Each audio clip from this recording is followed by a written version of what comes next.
يسعد لي مساكم يا غوالي. رمضان كريم. اليوم راح نتعرف على الحلويات وكل صنف البلد المنشئ لها.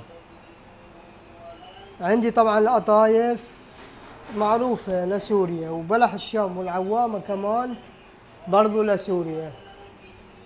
وعندي هون عش البلبل كمان لسوريا. وعندي هون الحلو العربي كمان لسوريا، وفي ناس بيقولوا لسوريا وفي ناس بيقولوا لتركيا.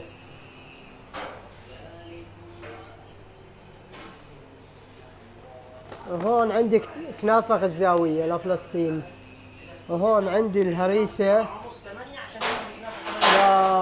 لسوريا طبعا كمان. والحلو العربي الوربات كمان لسوريا. وكمان البنارين لفلسطين. والمبرومة لسوريا. والقطايف لسوريا يا غوالي.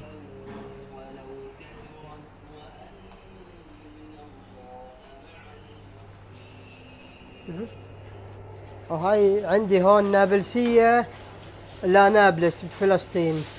وعندي هون خشنة ست الكل للبنان، هي المنشأ.